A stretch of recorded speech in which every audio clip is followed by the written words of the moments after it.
Senator Warren. Thank you, Mr. Chairman. For over 3 years, a Saudi Arabia-led coalition has been bombing Yemen to counter Iranian-backed Houthi militia. The United States military has been providing intelligence, mid-air refueling, and munitions to the Saudis. In other words, we've been helping a lot. Our refueling assistance to the Saudi-led coalition is governed by something called the Acquisition and Cross-Servicing Agreement, or ACSA, I think. The United States has such an agreement with both Saudi Arabia and the United Arab Emirates. The Secretary of Defense is authorized to enter into these agreements with any non-NATO country, and it must notify Congress 30 days before it signs such an agreement. Secretary Mattis, can you give me a ballpark number for how many acquisition and cross-servicing agreements that the United States has entered into with other countries?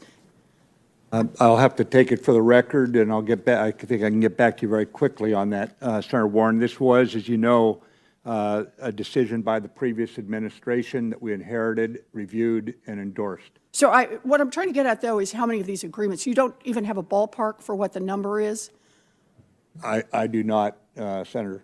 Okay. You know, after an ACSA is signed, the Defense Department is required to report to Congress. Or let me ask, is the Defense Department required to report to Congress on a regular basis about the type of defense assistance that's provided, or to report on any changes in the ACSA? I'm going to have to get back to you, Senator. I know we have many times testified about this, as did people sitting in these chairs in the last administration to from President Obama's administration. You did characterize it correctly, what this one is about, however. And I think you'll find that there is no regular report required. And last month, I joined a letter with Ranking Member Reed and Senator Blumenthal to the Defense Department asking for details about the acquisition and cross-servicing agreements that we have with Saudi Arabia and the UAE as they continue their bombing campaign in Yemen.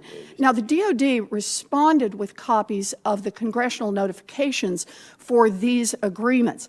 One was dated February 1988, and the other July 1992. Those are pretty old notifications, given that we signed defense agreements with Saudi Arabia in 2016 and the UAE in 2006.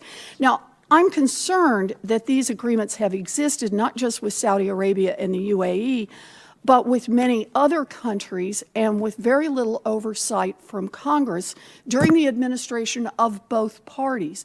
And I think that needs to change. There's another question I want to ask about Secretary Mattis, and that is the National Defense Strategy, which says that, quote, long-term strategic competitions with China and Russia are the principal priorities for the Department of Defense.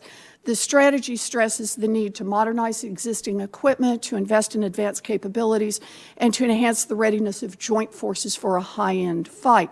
Many analysts have said that a conflict on the Korean Peninsula could bog us down for years, degrading our equipment and potentially resulting in thousands of casualties to our allies and to our own troops. So, my question, Secretary Mattis, is what would be the impact of a long-term conflict on the Korean Peninsula on our ability to prepare for a high-end conflict like those described in the defense strategy? Well, as you've seen, Senator, where the full court press has been for the last year on a diplomatic initiative that is now bearing fruit. It's taken a long time.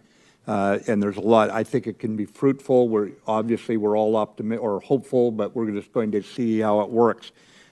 Every effort's being made that any resort to war is the last resort as we reduce. I appreciate that, Secretary Mattis, but my question is, if we get bogged down in a long-term ground conflict in Korea, what I'm asking about is what would be the impact on our ability to prepare for a high-end conflict like those that are described in the defense strategy. You know, war is such an unpredictable phenomenon, Senator. I wouldn't subscribe to that we would get bogged down.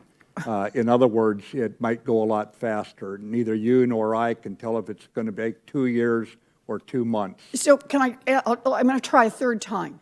If there is a long-term conflict on the Korean Peninsula, what impact would that have on our ability to prepare for a high-end conflict like the kind described in the defense strategy? It would be distracting, Senator.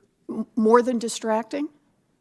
Well, if you look at what's happened over the irregular fights over the last 15 years, you get a sense of what happens when you're distracted over that time from focusing on the primary threat. But we are not going to do that. The Senate is or the Congress has reorganized the department, and we now have an undersecretary who focuses on nothing but research and engineering for the future. And so he will continue what he's doing. The department will continue those efforts. Obviously, this will be a distraction of enormous proportions. You know, I will point out that last week I asked the nominee for Pacific Command, Admiral Philip Davidson, the same question, and he put it differently. He said any long-term conflict has significant financial costs and costs around the globe and people costs within the armed services.